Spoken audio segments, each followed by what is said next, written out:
जोंना राकेश सारा पार्कआव हाग्रा फुग्रासो जाबाय। राकेश सार होनबा बयबो मिथिखायो, सिनायखायो, दाउखा गोसोम राकेश सार।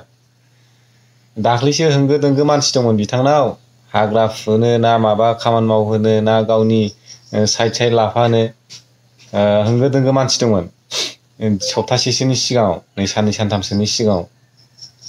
दिनै पावारा जोबनाय लोगो लोगो, इउपिपिएलआ जेननाय लोगो लोगोनो बिथांमोना गोदाव सोराव जालाजोब्बाय।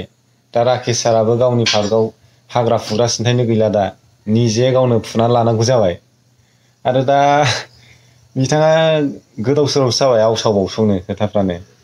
जानला मोनला होनग्रासो जाबाय मानसियानो। खोनासंनानै ला हाग्रामा सानाव मा बिदों।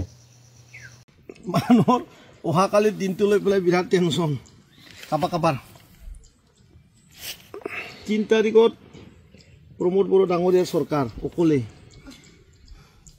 আৰু এইবাৰ বুৰঞ্জী হ'ব, এইবাৰ ৰাকেশে লিখিব, এইবাৰ বুৰঞ্জী লিখিব। কাহানিও নোহোৱা সকলোতকৈ বেছি ভোট। আৰু 3 তাৰিখত হাগ্ৰামা চৰকাৰ নহয়, প্ৰমোদ বড়ো ডাঙৰীয়াৰ চৰকাৰ হ'ব। হাগ্ৰামা ডাঙৰীয়াৰ 5-6টা যি MCA জিকিব, তেখেতসকলক আমাক দি দিব, তেতিয়াহে আমি গম পাম হাগ্ৰামা সঁচাকৈ এই ভিটিয়াৰ বাকী ৰাইজক ভাল পায়। জীৱনা হাগ্ৰামা ডাঙৰীয়া 3 তাৰিখত শপত গ্ৰহণ আমাৰ। ধন্যবাদ ভিটিয়াৰ বাকী राइज। जोंना ओमफ्राय नैबे ब्रादारा गोख्रों खोथा फोरमायबाय। बे खोथाया सैथोआनो जानो हागौ, नायनानै लाबानो जाबाय आरो कमेन्ट खालाम नैबे ब्रादारनि बुंनायनि सोमोन्दै।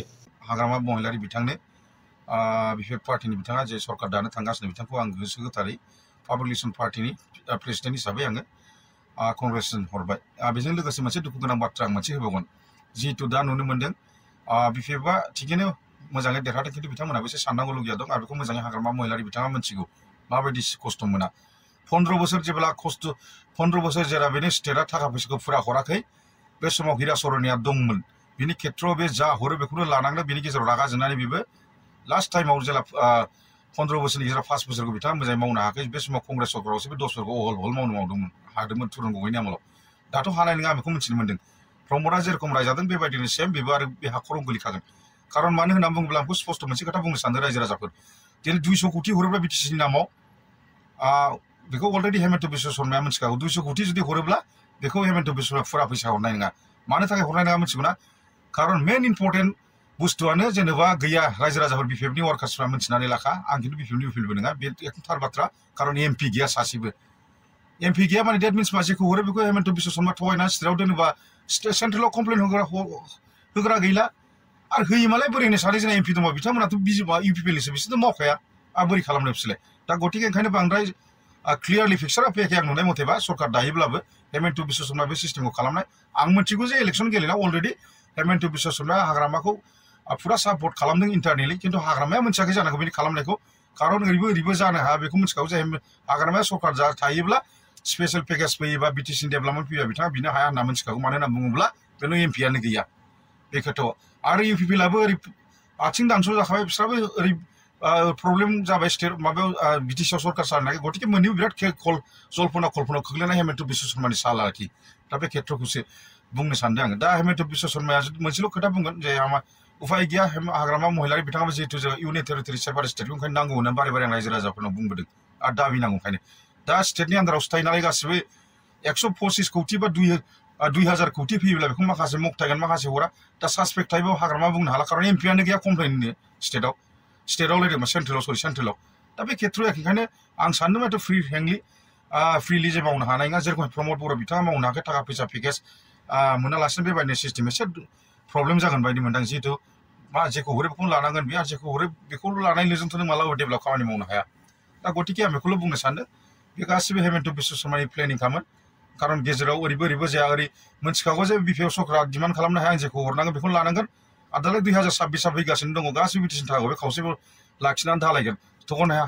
हाग्रामानि पार्टिनिफ्राय बिपिएफनिफ्राय सासेबो नोङो सरकार माबा एमपिआनो गैया बुंनो। आरो इउपिपिएलआ दं मालाय, इउपिपिएलआव सानै बर'नि एमपि दं मालाय, बिसोर मारै बुंनो? बिसोरथ' अपोजिसन पार्टिसो, बिसोर बुंखायानो, बेखौ बयबो मिथिखागौ।